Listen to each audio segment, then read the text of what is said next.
It was time to leave Burketown. We hadn't jagged the morning glory, so a little bit of disappointment. But a deteriorating forecast said nothing likely for 10 days.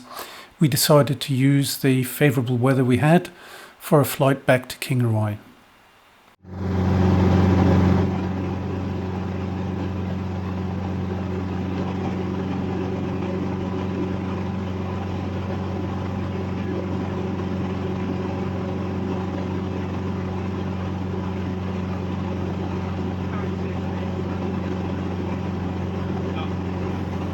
Burketown is not the biggest metropolis, a population of 204 people, but with a long and varied history. We were very glad to use the airport to try and wait out for morning glory.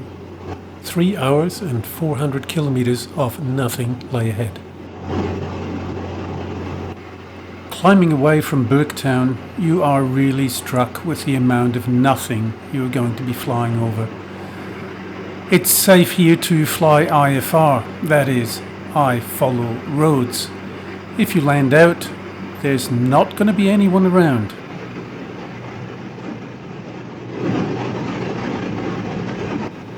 Approaching Julia Creek for a landing, you are still struck by the amount of nothing that surrounds Julia Creek.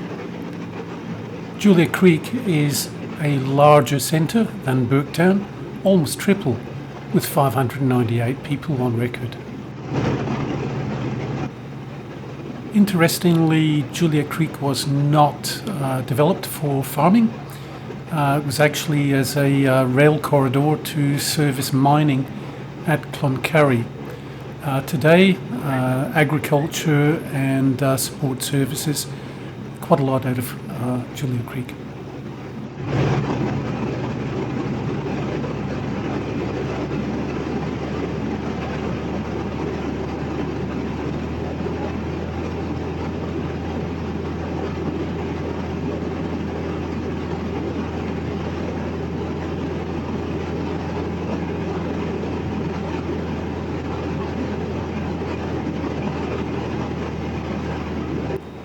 As usual, the final approach was pretty bumpy. It seems to be the willies are many and varied and don't coalesce into a sort of genuine thermal structure until further up in the air.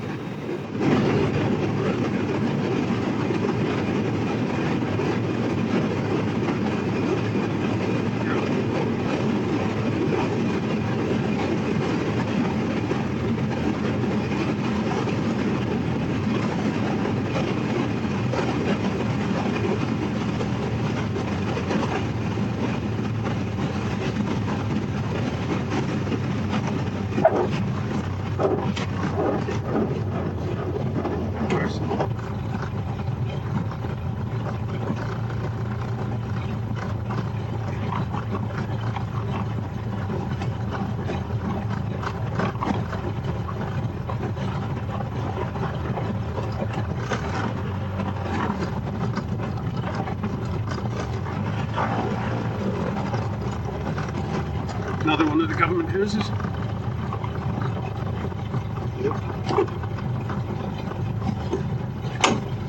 Okay, here we are, Julia Creek, yay! Oh, right. Temperatures are good. It's time to get up the runway.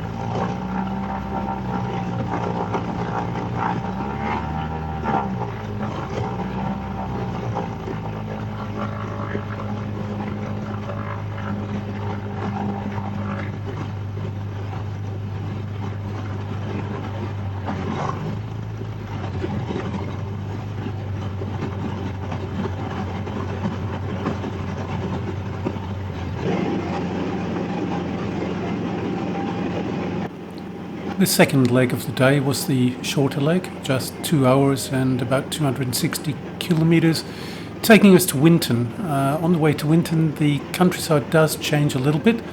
There's not quite as much nothing.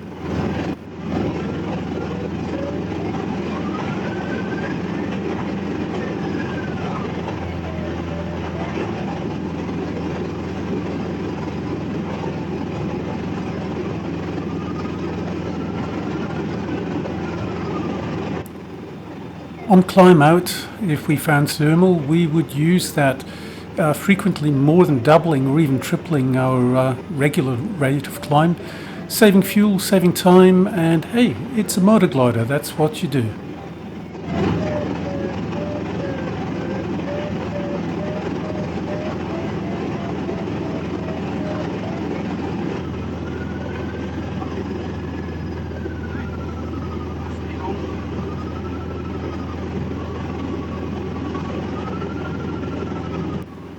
Don kept finding us lines of lift, pegging the Vario at past 1,000 feet per minute. We really were going up.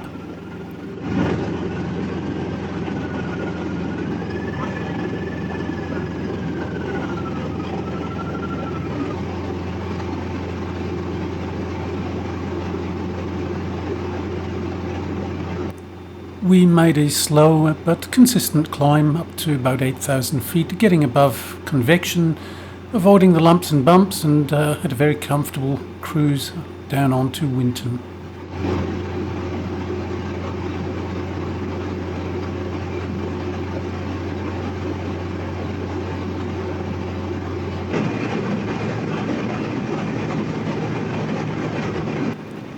On descent down to Winton, originally known as Pelican Waterholes. As we go south, the towns are increasing in size. Winton has a population of 856 and sits about 1,200 kilometres north-northwest of Brisbane. Winton has a history as being quite wild. It really was the Wild West, and later it became known for the sheep grazing, luxurious grass, but this also led to some pretty disastrous fires.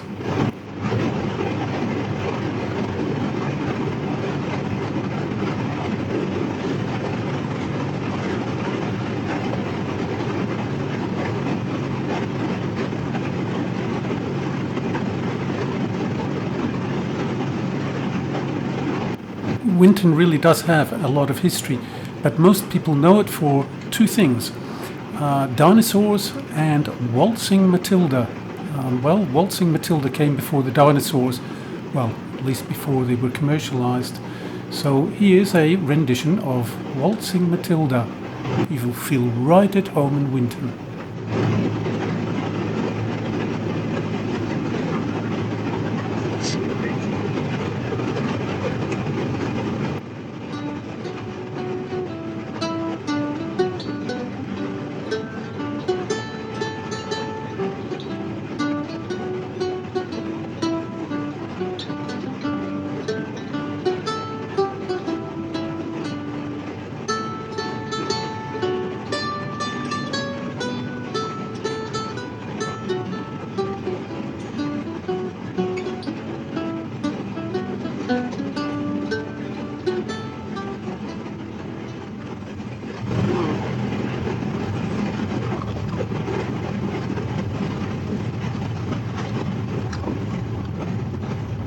That wasn't just me. Ah. Tied it still.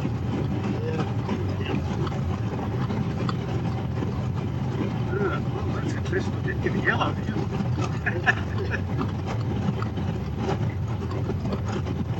It's not very fucking wide when you I don't think here. The cross strip at Winton is 15 metres wide. Our wingspan is 15 metres. We have outriggers, which are 2/3 of the way out to the outside of the wing or thereabouts. So there's only 1.5 metres or something between the outriggers and the landing lights, which you would take out. And I really didn't want to find out how much they cost.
pulling up to the fuel bowser, it it almost felt like flying for Falke Airlines. Just as I shut down, I had two engineers come out and promptly pay attention to the aircraft, one taking a fuel sample and the other one attending to the tyres. I just had to figure out how to pay for it, which, well, that's going to be another story. Fueling in the Outback is not easy. What now, Kevin? Yeah, I think so.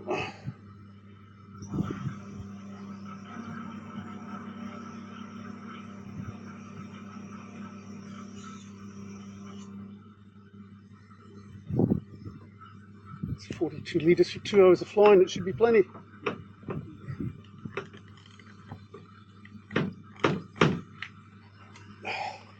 Put the cap on, mate. Thank you. Cap going on. Cap on. Locked. Cap on. And fuel is on.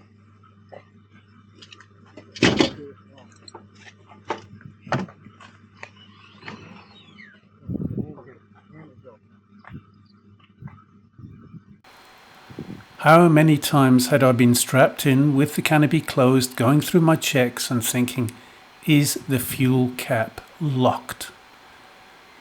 Yep, sure enough, every time I had to unstrap, open the canopy, shut the engine down, get out, have a look, yeah, it was always locked, but you just don't want to take it for granted.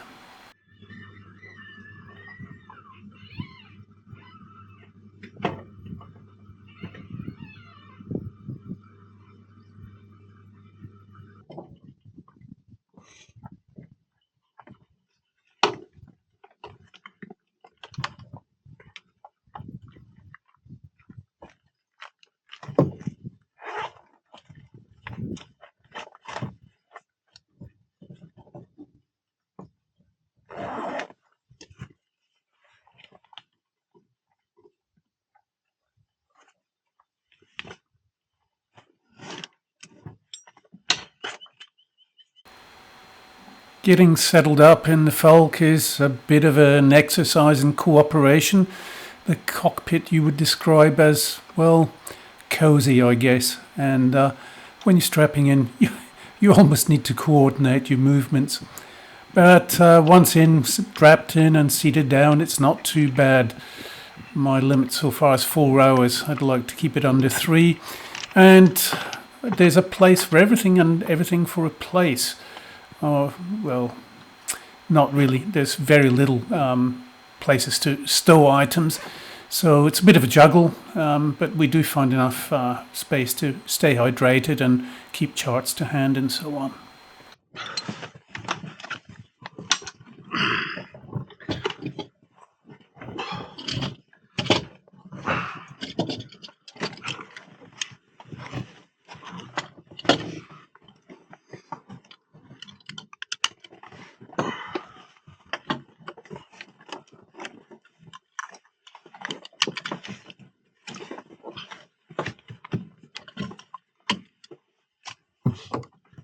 It's it.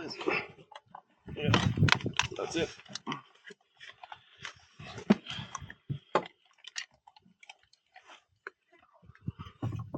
Clear. She's all in.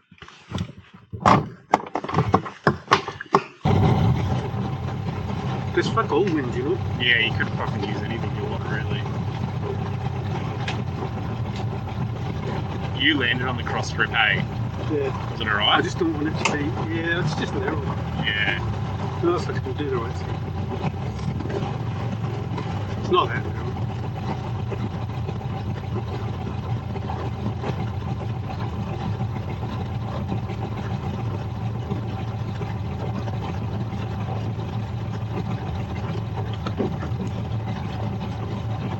There's not much between on the outside of the outriggers. No, that's what I'm looking at. Yeah, you're right.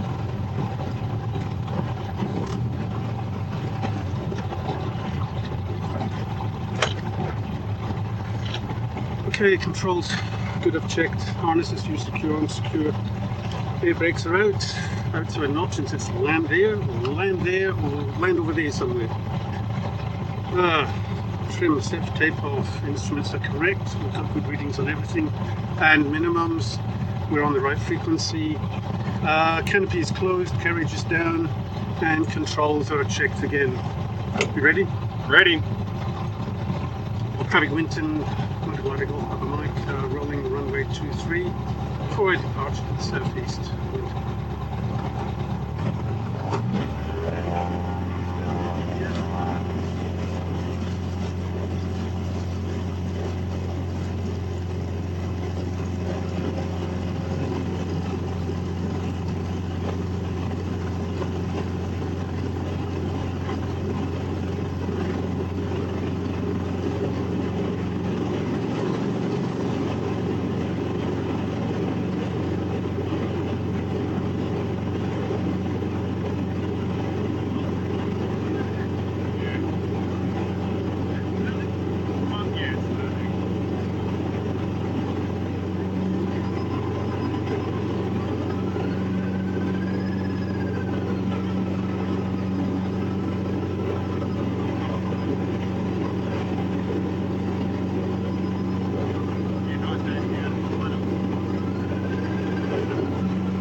The initial thought was to fly to Longreach, which we had done on the way up. Instead, we decided to fly on to Burketown, where we could get fuel. And I think it was about another 40-50 miles closer to Thangle, so making the next leg just that bit easier. Climbed up over convection again, and yeah, it was pretty smooth up there. And that was probably going to be the last of the good over-the-top flights for the journey back.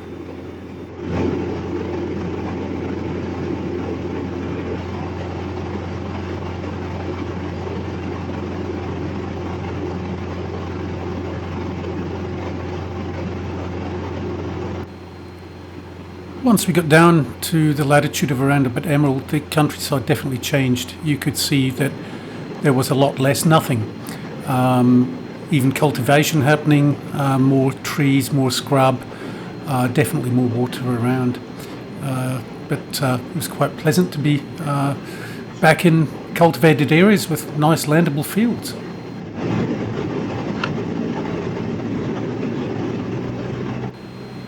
Burketown is well known as the home of the Australian labour movement. We have the Tree of Knowledge there, which was strangely enough poisoned. Population, we're looking around 1,540, so about 7 times bigger than Burketown.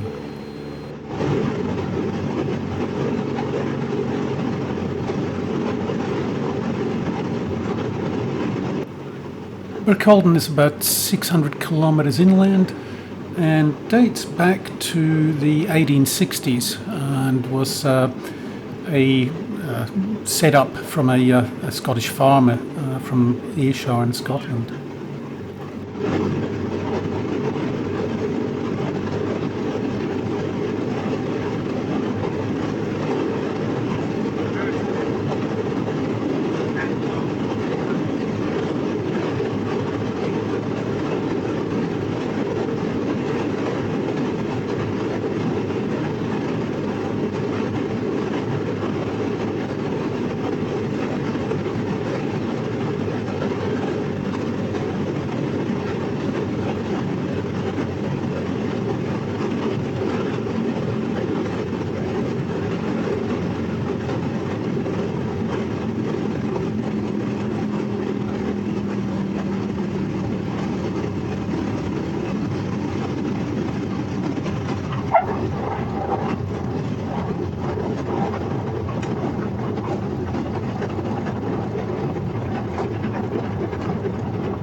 wasn't best, but it wasn't worst either. Yeah.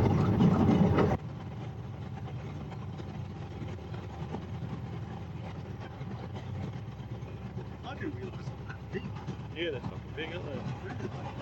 There's a lot going on there. There's more going on in this area.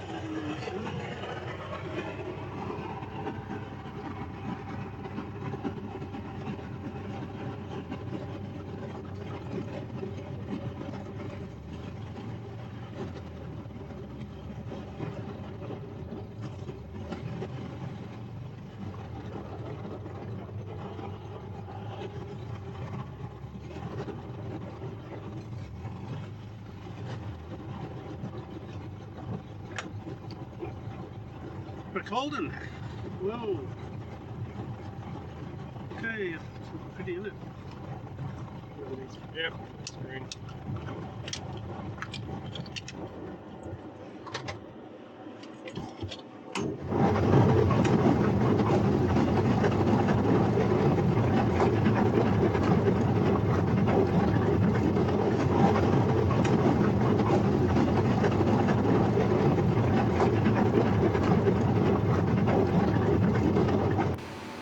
Now the story about fueling. Yes, we did have to fuel here too. It's difficult in the Outback. A lot of the pumps require you to have a particular card, in particular a BP Carnet card.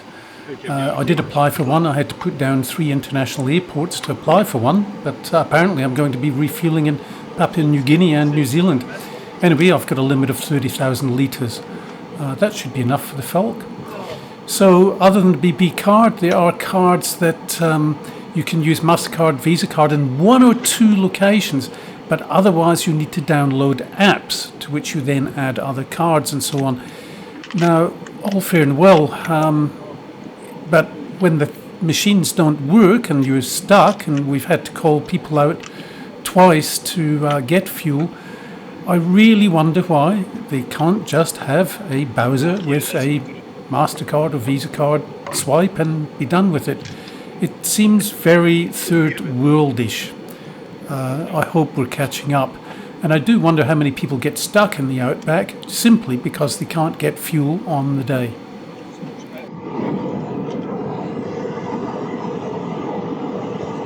Hang on. You want to get the rudder?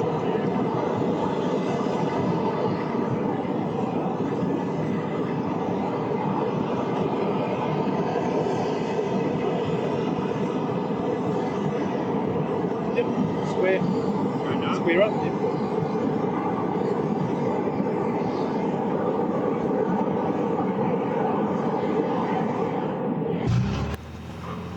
We had quite an exciting takeoff.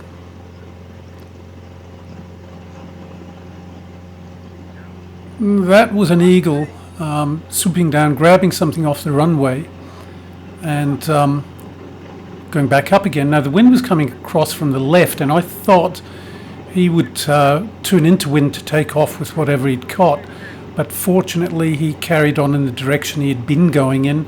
You certainly wouldn't want to hit one of these. That's damage. And indeed, throughout the trip, we saw one Rex airliner turn back to Mount Isa from Winton due to bird strike, and another one was grounded at Hughenden because of bird strike. And we also had to do some weaving around birds on approach at times. This is a hazard in the Outback.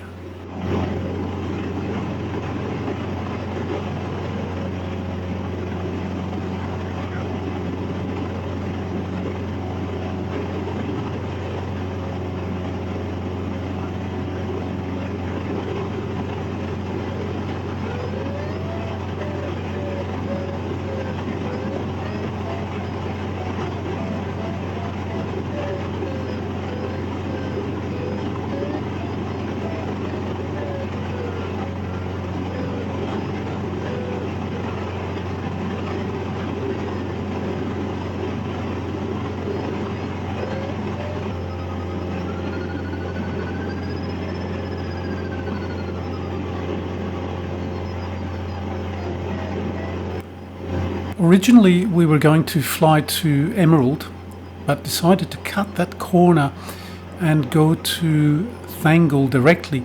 That's about 550 kilometres, but at this point we were picking up a tailwind of about 20 to 25 knots, and that seemed to be quite consistent with forecasts and so on. So we decided to make the most of it, having done a fuel check, and decided that we were both comfortable. Off we went.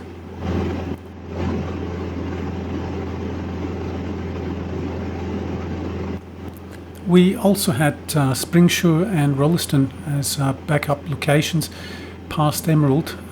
We did actually go down and have a look at Springshore. It looked like a nice strip, but after a fuel check we decided to carry on.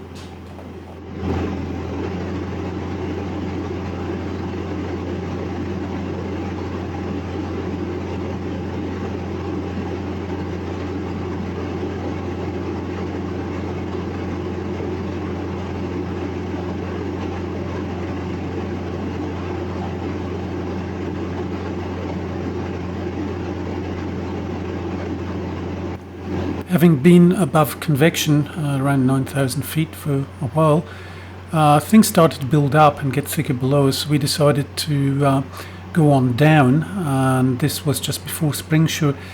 The cloud looked really claggy towards Emerald and not so clammy towards Springshore.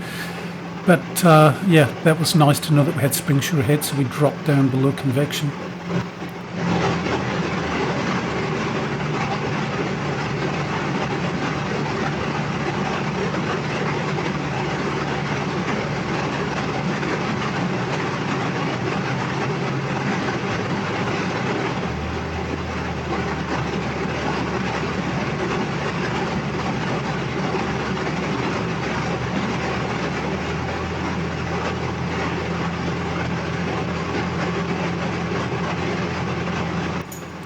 Below convection, and we were down to 5,500 and lower, going over Springshore. It was really quite uncomfortable, and yeah, the cloud started to thin out again, so further on down the track we did climb back up again.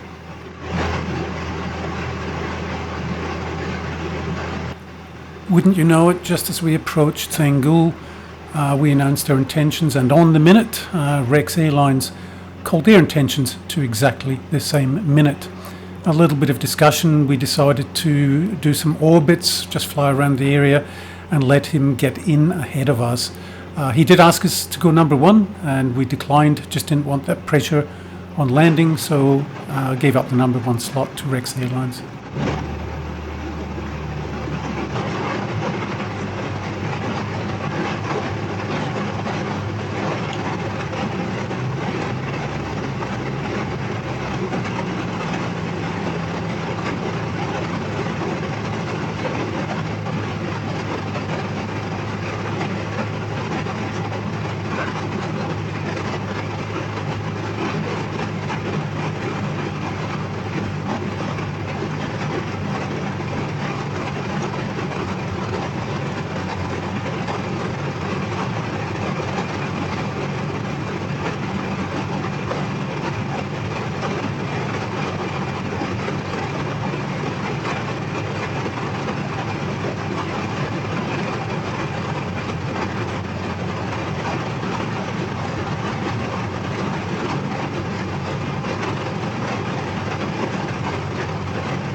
After Winton, Julia Creek and Burketown, it was kind of nice to be in the coastal influence again. You sure can see it. Yeah, we had much nicer country around us, including paddocks to land in.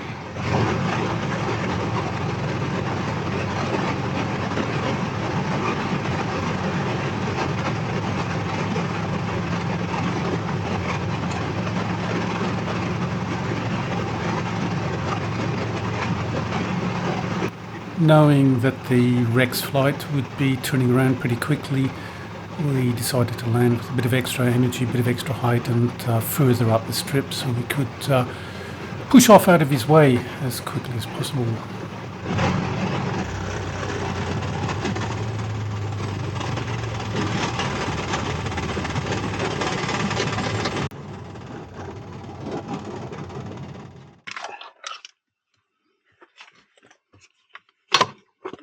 ears are ringing. Yeah, my man. Okay, let's get out.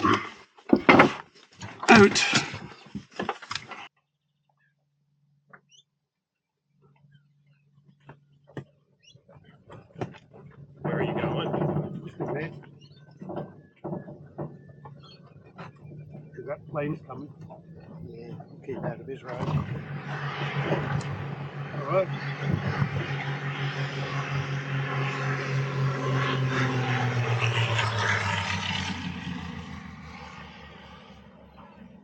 Actually, I'll take that with me.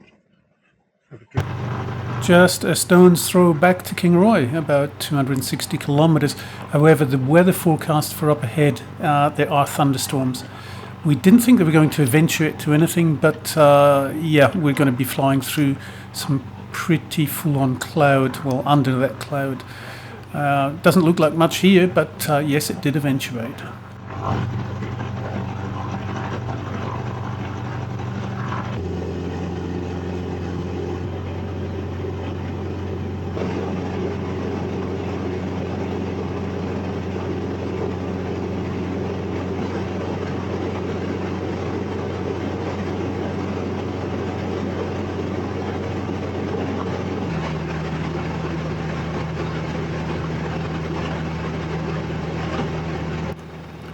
At this point, we made the decision to go under.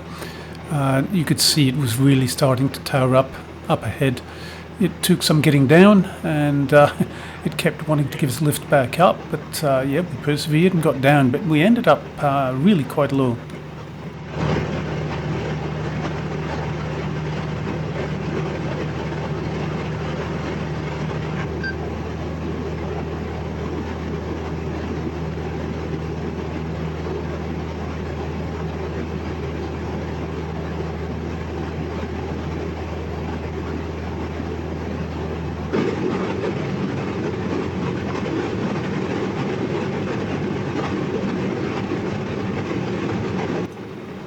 After all the bitumen strips, it really was quite a pleasure to come in and use runway 23 at Kingaroy, which is grass. Much nicer feeling than bitumen.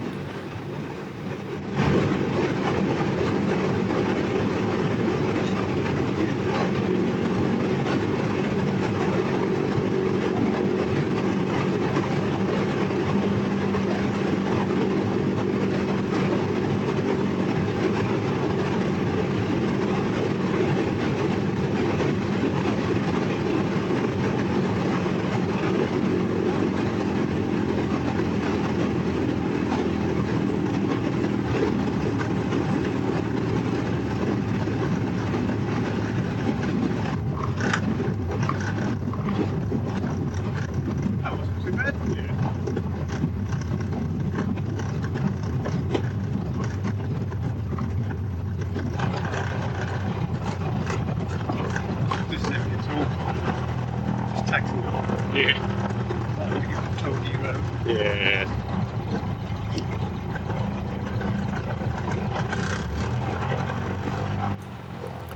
Look, we'd only been away 9 days, but yeah, it was kind of nice to taxi up to my own hangar and be able just to slide the little Falke away and not have to tie it down and worry about it overnight. So that was a bit of a pleasure.